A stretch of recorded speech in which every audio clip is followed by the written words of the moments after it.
राष्ट्रमेव जयते में अब बात उस प्राचीन और ऐतिहासिक महादेव मंदिर की जो सदियों से हिंदुओं की आस्था का केंद्र रहा है, जहां महाभारत कालीन शिवलिंग का जलाभिषेक करने देश के कोने से भक्त पहुंचते हैं। अरावली की पहाड़ियों के बीच नूह में मौजूद नलहरेश्वर महादेव मंदिर को आखिर क्यों दंगइयों ने निशाना बनाया? कैसे 6 घंटे तक दहशत में रहे मंदिर में मौजूद लोग? इसी पर ये एक्सक्लूसिव रिपोर्ट देखिए।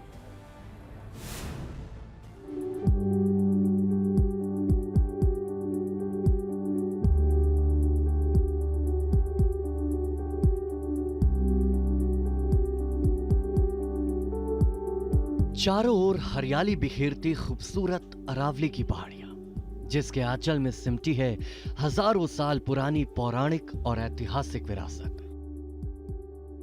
इन पहाड़ियों के बीच मौजूद है भगवान शिव का एक ऐसा पवित्र धाम जो नलहरेश्वर महादेव मंदिर के नाम से देश दुनिया में विख्यात है। हरियाणा के मेवात में 3 तरफ पहाड़ियों से घिरा हुआ नल्लड़ महादेव मंदिर, इस मंदिर के बारे में मान्यता है कि इसके अंदर जो शिवलिंग है वो 5100 वर्ष पुराना है। इस मंदिर में जो शिवलिंग है उसके बारे में कहा जाता है खुद ही धरती से प्रकट हुआ था और इस पर किसी तरह का कोई प्रहार नहीं कर सकता, ना ही इसे किसी तरह से छेनी हथौड़ी के जरिए रिनोवेट किया जा सकता है। नलहरेश्वर महादेव मंदिर हरियाणा के नूह जिले में मौजूद है। नूह शहर से इस मंदिर की दूरी करीब 3 किलोमीटर है। मंदिर में महाशिवरात्रि का भव्य मेला लगता है और शिव भक्त यहाँ कावड़ भी चढ़ाते हैं। सावन के महीने में यहाँ जलाभिषेक करने के लिए श्रद्धालुओं का तांता लगा रहता है। मंदिर में मौजूद शिवलिंग का इतिहास करीब 5100 साल पुराना है। कहा जाता है कि पांडवों ने अज्ञातवास के दौरान इसी जगह अरावली पर्वत पर भी कुछ समय बिताया था और शिव की उपासना की थी। मंदिर में मौजूद शिवलिंग की स्वयंभू उत्पन्न होने की मान्यता है। ये पांडवकालीन मंदिर है और शिवलिंग के बारे में जो मान्यता है, क्या कहानी है? देखिए, जैसा आप बता रहे थे और मैं पहले भी बता चुका हूँ कि ये 5100 वर्ष पुराना है, पांडवकालीन है। ये साक्षात स्वयंभू प्रकट है। इस शिवलिंग में कुछ आकृतियाँ बनी हुई हैं, जैसे नागराज के बारे में आपको बताया था कि इस नागराज को जो इनके शिवलिंग के साथ लिपटे हुए हैं, इसे डेकोरेट करने की कोशिश करी गई थी। इस पर शैनी वगैरह चलाई गई थी ताकि इसे कलरफुल करा जाए, लेकिन उसी समय 10 फीट लंबा नाग निकल के फन खिलार के शिवलिंग के ऊपर खड़ा हो गया। जो लोग कार्य करने के लिए आए थे वो एकदम सहम गए। मंदिर में पांडवकालीन कुआं भी मौजूद है, लेकिन मंदिर में एक ऐसा रहस्य भी छिपा है जिसका संबंध भगवान श्री कृष्ण से माना जाता है। मंदिर से तकरीबन 500 फुट से भी ज्यादा ऊंचाई पर एक कदम्ब का पेड़ है, जिसके अंदर से सदियों से साफ सुथरा और मीठा जल अनवरत बह रहा है। ये पानी कभी कम नहीं होता। वहाँ एक लाल निशान है पेंट का। हाँ, वो लाल निशान है, वो पेड़ है वहाँ। हाँ, वही पेड़ है कदम का। जब भगवान कृष्ण के कदम पड़े थे तब उस पेड़ की उत्पत्ति हुई थी और युधिष्ठिर को जब प्यास लगी थी तब अर्जुन ने वहाँ बाण मारा था। तब से वो जल लगातार वहाँ से निकल रहा है। नलहरेश्वर महादेव मंदिर के चारों ओर फैली अरावली की पहाड़ियां बेहद ही मनमोहक दिखती है। मंदिर की महत्ता और अरावली की खूबसूरती देखने लाखों श्रद्धालु यहाँ पर आते हैं, आशीर्वाद पाते हैं। ये चारों तरफ से अरावली की पहाड़ियों से घिरा हुआ है। पांडवकालीन ये मंदिर है और यहाँ पर आज भी पांडव काल की निशानियाँ मौजूद हैं। मान्यता इस मंदिर की है कि भगवान कृष्ण के खुद यहाँ पर चरण पड़े थे और दूर दूर से श्रद्धालु यहाँ पर आते हैं, मनोकामना भी पूर्ण होती है। लेकिन मंदिर के चारों ओर मौजूद यही खूबसूरत अरावली की पहाड़ियां 31 जुलाई को उस वक्त दहल गई जब दंगाइयों ने पूरे इलाके को घेर लिया और श्रद्धालुओं पर हमला बोल दिया। नलहरेश्वर मंदिर के इस भव्य गेट से धार्मिक यात्रा निकली ही थी कि दंगाइयों की भीड़ पत्थरों, पेट्रोल बम और धारदार हथियारों के साथ जमा हो गई और श्रद्धालुओं पर धावा बोल दिया।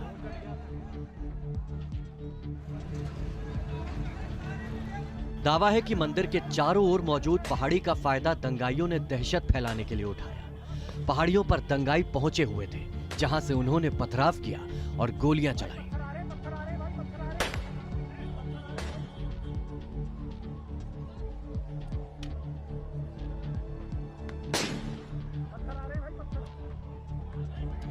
कि ये भव्य मंदिर है और यहाँ से शोभा यात्रा बड़ी संख्या में महिलाएं, पुरुष, बच्चे, तमाम लोग जो थे वो शोभा यात्रा जो हर साल निकाली जा रही थी, इस बार भी पूरा प्लान था और शोभा यात्रा जो है यहीं से निकल रही थी। लेकिन ठीक इस जगह के आगे जाने के बाद जो है वो बवाल शुरू हो गया और बताया जा रहा है कि कुछ लोगों का कहना है कि इसी तरह की पहाड़ियों का भी इस्तेमाल किया गया अटैक करने के लिए और इसी रोड से शोभा यात्रा जो है आगे बढ़ रही थी। बताया जा रहा है कि धार्मिक यात्रा पर जैसे ही हमला हुआ, लोग मंदिर की तरफ भागे और जान बचाने के लिए मंदिर में छिप गए। मंदिर के पुजारी दीपक शर्मा के मुताबिक बाहर माहौल इतना भयंकर था कि निकलना तक मुश्किल था। सब लोग डरे हुए थे। डरे हुए थे अंदर श्रद्धालु लोग सब? हाँ, थोड़ा देखिए नर्वस तो थे ही, जैसी स्थिति थोड़ी सी है। पुलिस ने आके रेस्क्यू किया, बचाया सबको? जी जी, प्रशासन ने आके। तक लोगों को निकलने का काम जारी था? तकरीबन 7 बजे तक जी। सुबह 7 बजे तक? नहीं, शाम को 7 बजे। हाँ, तकरीबन शाम को 7 बजे तक सबको यहाँ से जो है निकाल दिया। आगे बढ़ते हैं अगली खबर की ओर। हरियाणा के नूह में जहां हिंसा हुई थी, वहां पर फिलहाल माहौल कैसा है, ये भी आपको बता रहे हैं न्यूज नेशन के संवाददाता विकास चंद्रा। मेवात हमेशा से सांप्रदायिक तौर पर संवेदनशील रहा है और यहाँ की स्थिति देश के बाकी इलाकों से बिल्कुल भिन्न है। ये नूह का इलाका है और ये शहर नूह की पुलिस चौकी है। चारों तरफ पुलिस बल के लोग तैनात हैं, कर्फ्यू लगा हुआ है, सब लोग अपने अपने घरों में बंद हैं, पूरा बाज़ार बंद है, किसी को भी निकलने नहीं दिया जा रहा है। जिसको बहुत ज़रूरी काम है वही बाहर निकल रहा है और उसी को पुलिस आगे बढ़ने की इजाज़त दे रही है। मैंने कहा कि यहाँ के हालात देश के दूसरे हिस्सों से बिल्कुल अलग हैं। इसलिए अलग हैं कि यहाँ पर अगर पूरे मेवात और या ख़ास तौर पर नूह की बात की जाए तो यहाँ 90% से ज़्यादा मुस्लिम आबादी है, मेव मुसलमानों की आबादी है और यहाँ हिंदू कम है। कुछ ही ऐसे इलाके हैं जहाँ हिंदुओं के घर हैं और थोड़ी आबादी हिंदुओं की है। अगर यहाँ के गांवों की बात की जाए तो अंदरूनी मेवात में जाएं और नूह के अंदर जाएं तो बहुत सारे ऐसे गांव हैं, जो मेरी जानकारी है उसके मुताबिक कि लगभग 115 से 118 गांव हिंदू विहीन हो चुके हैं और हर गांव में 1 घर, 2 घर, 4 घर, 5 घर इसी हिसाब से हिंदुओं के हैं और यहाँ कोई किसी से भी बात नहीं कर रहा है। तो ये कह सकते हैं कि स्थिति तो नियंत्रण में है लेकिन तनावपूर्ण बहुत ज़्यादा है। आप इस बात से अंदाज़ा लगा सकते हैं कि मैं भी जो बोल रहा हूँ वो धीरे धीरे बोल रहा हूँ ताकि मेरी आवाज़ भी तेज़ ना आए, क्योंकि बहुत ही संवेदनशील ये इलाका है। ख़ास तौर पर अगर करें तो हिंदू मुस्लिम को लेकर के ये पूरा इलाका नूह मेवात का है। मेवात एक बहुत बड़े इलाके का नाम है। तबलीगी जमात, वही तबलीगी जमात जिसकी जन्मस्थली इसी मेवात को माना जाता है, उसके सक्रिय होने के बाद से और देवबंदी मिशनरी के सक्रिय होने के बाद से इस इलाके की स्थिति बहुत ज़्यादा बदली, क्योंकि मेवाती लोग जो पहले सांप्रदायिक नहीं माने जाते थे और थे भी नहीं, आज भी बहुत से लोगों के नाम अर्जुन सिंह मेव टाइप से मिल जाएंगे, कि उनको ये बताया गया, समझाया गया कि अगर मुस्लिम हो तो मुस्लिम की तरह दिखो, मुस्लिम की तरह बोलो, मुस्लिम की तरह कपड़े पहनो और मुस्लिम की तरह ही गैर मुस्लिमों के साथ व्यवहार करो। तो जब से ये तबलीगी जमात और देवबंदी लोग इस इलाके में सक्रिय हुए, यहाँ के लोग सांप्रदायिक धीरे धीरे होते चले गए। हालांकि इसका इतिहास बहुत पुराना है।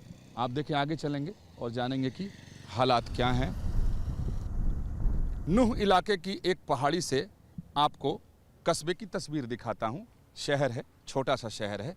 आप देखिए कि इस पहाड़ी की ऊंचाई से कितना खूबसूरत दिखाई दे रहा है, कितना मनोरम दृश्य है। दूर दूर तक लोगों के घर दिखाई दे रहे हैं, हरियाली भी है, कुछ तरफ जंगल भी दिखाई दे रहे हैं। ये पूरा इलाका अरावली का है। लेकिन ऊपर से जितना ये शांत दिखाई दे रहा है, जितना मनोरम दिखाई दे रहा है, वैसी स्थिति फ़िलहाल नहीं है, क्योंकि जो सांप्रदायिक तनाव इस इलाके में फैला है और जो दंगे हुए, उसकी वजह से लोग अपने अपने घरों में कैद हैं, बंद हैं, लोग बाहर नहीं निकल रहे हैं। मीडिया को देख करके भी बाहर बात करने के लिए नहीं आते हैं, अपनी खिड़कियों से देखते हैं और खिड़की बंद कर लेते हैं। कोई भी किसी भी मसले पर बात करने से कतरा रहा है और लोग परहेज कर रहे हैं। लेकिन लोगों में इस बात को लेकर नाराज़गी है कि पुलिस प्रशासन ने आखिर क्या किया, वक्त रहते प्रशासन ने कदम क्यों नहीं उठाया। लोग ये सवाल पूछ रहे हैं कि जब पुलिस को इस बात की जानकारी थी, पहले से उनको इस बात की सूचना दी गई थी कि इस तरीके से शोभा यात्रा निकलने वाली है, तो उन्होंने मुकम्मल तौर पर उसकी व्यवस्था क्यों नहीं की। यहाँ के पुलिस प्रशासन और जिला प्रशासन के ऊपर सवाल खड़ा होता है कि आखिर किस वजह से, अगर लोग बता रहे हैं कि स्थिति सामान्य नहीं है, ठीक है, तो आखिर सही जानकारी बाहर क्यों नहीं आ रही है और क्यों सही जानकारी नहीं पहुँचाई जा रही है। ये लोगों का आरोप है, क्योंकि लोग झेल रहे हैं, अपने अपने घरों में बंद हैं, अपने अपने घरों में कैद हैं। पुन्हाना और फिरोजपुर झिरका के तमाम लोगों से मेरी बात हुई है, टेलीफोन पर बात हुई है।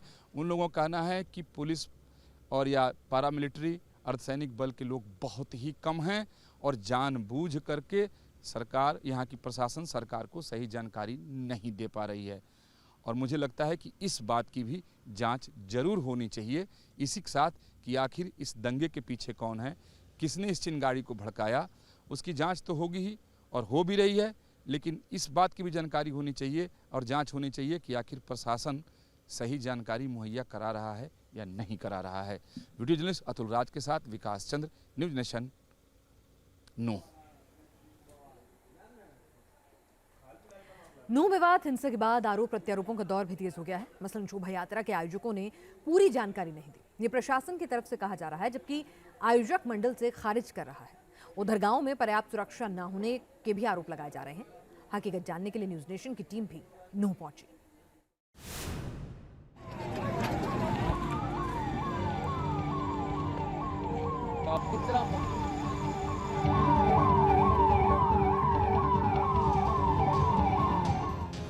नूह से सोमवार को उठी हिंसा की चिंगारी ने आसपास के कई जिलों में आग लगाई। दंगे की ये आग मंगलवार शाम तक रुक रुक कर दहकती रही और गुरुग्राम के बादशाहपुर में बवाल के बाद से खामोशी है। लेकिन दंगाइयों की इस साजिश ने 6 लोगों की जान ले ली और करोड़ों करोड़ का इतना नुकसान किया कि सरकार अब तक इसका आकलन ही कर रही है। इसके साथ ही आरोप प्रत्यारोप का दौर भी शुरू हो गया।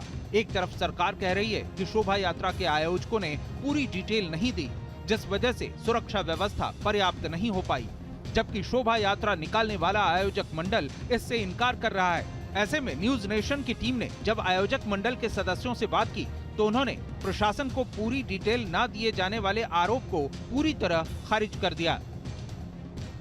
आप लोगों के ऊपर आरोप लगा है और किसी और ने नहीं लगाया है, हरियाणा सरकार की तरफ से लग गया है कि आयोजकों ने सही जानकारी नहीं दी कि कितनी भीड़ आने वाली है और क्या आप लोगों का यात्रा है, किधर से आप लोगों को जाने हैं। देखिए, ये बिल्कुल गलत है। मैं तो कहता हूँ कि सही जानकारी डिप्टी सीएम को नहीं है।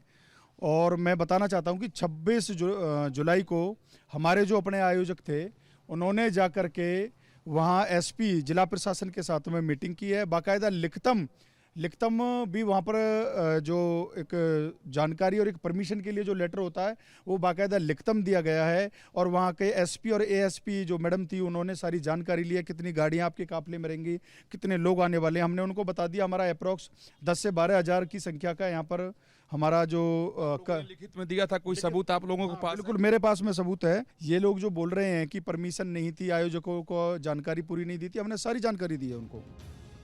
न्यूज नेशन से बात करने वाले आयोजक मंडल के ये वो सदस्य हैं जो उस शोभा यात्रा में शामिल थे जब इन पर हमला हुआ। नलहरेश्वर मंदिर में शरण लेकर इन लोगों ने अपनी जान बचाई थी। कहते हैं उस वक्त का मंजर रूह कपा देने वाला था।